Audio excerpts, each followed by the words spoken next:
આજે અમે લોકો પોલીસ કમિશનર શ્રીને એક આવેદનપત્ર આપવા આવ્યા છે। તાજેતરમાં જે પાણીગેટ માંડવી રોડ પર ગણપતિના પ્રસ્થાન માટે લઈ જવાતી શ્રીજીની મૂર્તિને અસામાજિક તત્વોએ ઉપરથી જે ઈંડા નાખી અને ધાર્મિક લાગણી દુભાય એવા કૃત્યો કરેલા। ખરેખર આમાં જોવા જઈએ તો સૌથી પહેલાં તો હું એક જ વસ્તુ કહીશ કે રાત્રે 2:30 વાગે આવું આ ષડયંત્ર થયું છે।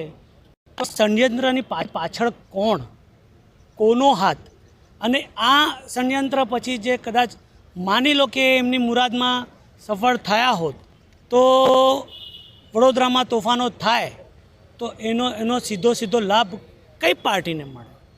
સ્વાભાવિક છે કે ભારતીય જનતા પાર્ટીને એનો લાભ મળે। જો ભારતીય જનતા પાર્ટીને એનો લાભ ના મળતો હોય તો આ કૃત્ય ના થાય। એટલે આમાં સીધી કે પરોક્ષ રીતે આમાં કેટલાક નામો એવા સંડવાયેલા છે જે ખરેખર પોલીસ આમાં નિષ્પક્ષ થઈને અને કોઈના દબાણમાં આવ્યા વગર જો તપાસ કરે તો આમાં હજુ ઘણા નામો ખુલે એવા છે। અને ભૂતકાળમાં પણ આવા બનાવો ઘણા બન્યા છે, પણ હવે મુસ્લિમ સમાજ જાગૃત થઈ ગયો છે।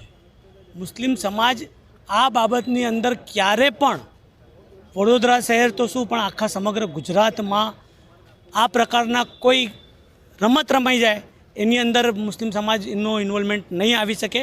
પણ આ જે થયું છે તે ખરેખર આમાં તપાસ થવી જોઈએ। આમાં આ તપાસની અંદર ક્યાંક ને ક્યાંક છેડા રાજકીય પાર્ટીઓ સાથે નીકળશે એવો અમને વિશ્વાસ છે। રિયાઝ શેખ, આમ આદમી પાર્ટી ઉપપ્રમુખ।